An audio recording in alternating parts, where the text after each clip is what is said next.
Let me start with a picture. Imagine a ship taking on water. The crew is exhausted. Everyone is rowing. Buckets are flying. People are working harder than ever. But the ship is still sinking. Why? Because no one stopped to find the hole.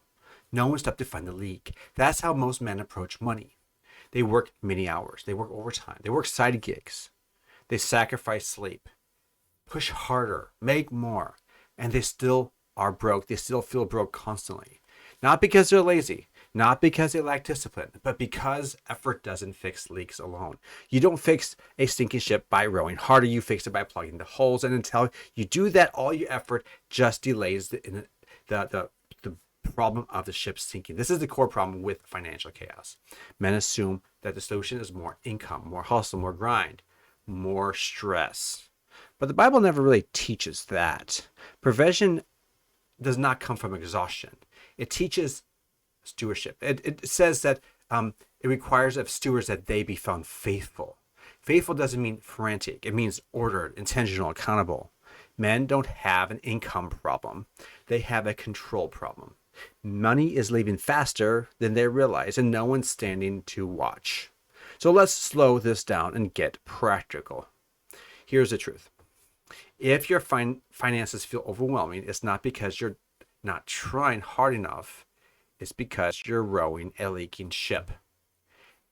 In my financial reset playbook, I always start with the same way. Stop the bleeding first before you invest, before you optimize, before you dream bigger, you stabilize. Here's one step, and this is non-negotiable.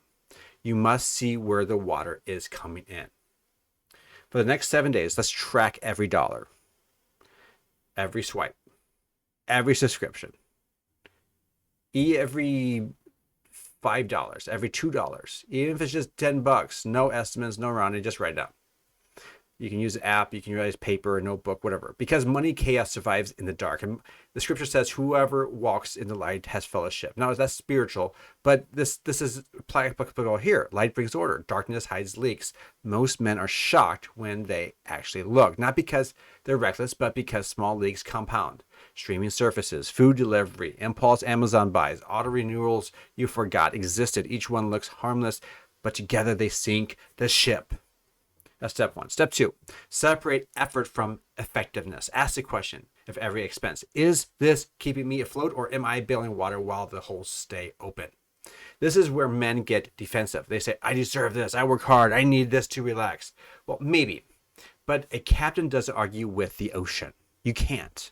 If the ship is taking on water, comfort comes second to survival. And cutting expenses is not punishment. It's command. It's you have to.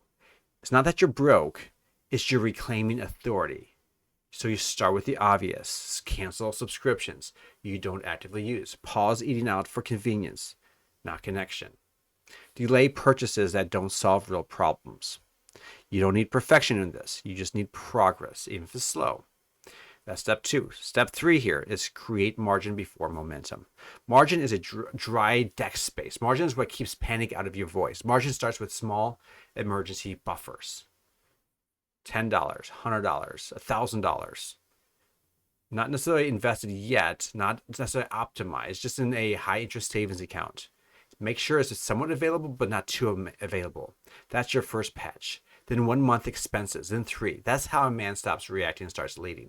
The Bible calls us to store up oil so the lamp doesn't go out. Now, this is obviously spiritual, but margin keeps the lights on when the storms hit. Now, let's talk about the mindset that keeps men stuck. Men confuse responsibility with suffering. They think being a provider means constant pressure, always tired, always stressed out, always behind. That's not leadership. That's chaos wearing a badge of honor. A good leader doesn't glorify exhaustion. He builds systems that work even when he's tired. So that's step number 3. Let's go to step number 4. Let's install some structure, a framework, weekly money check-ins, clear spending categories, automatic transfers to savings. Put your money on a leash. If you don't tell your money what to do and where to go, it will disappear quietly. Structure is not restrictive. Structure is how men win. A disciplined ship doesn't fear storms because it's sealed, balanced, and ready. And here's the payoff. When the leaks are plugged, effort finally works. Extra income starts to stick. Peace replaces panic. Your home feels steadier. Your wife feels it. Your kids feel it. You feel it. Not because you made more, but because you took control. You took ownership. That's the shift. You stopped rowing blindly. You started commanding the vessel. You hear this clearly. So if you hear this clearly, if you're exhausted, overwhelmed, and still broke, the answer is not more effort. The answer is clarity, discipline, and structure. Let's find those holes. Let's plug those leaks. Let's build that space or that margin in your life. Let's lead deliberately. That's how men restore order. If you want a clear step-by-step system to help you with exactly this, to find out if your financial life's in disarray and how to fix it, grab your financial freedom blueprint down below to get your money in order. Also, if you want to find those areas of those big leaks, you can grab the man's filter down below as well. That helps you get some clarity. If you found value in this video, please like it. Tell me your thoughts down below in the comments. What have you learned? And lastly, subscribe to this channel so you never miss a video in the future.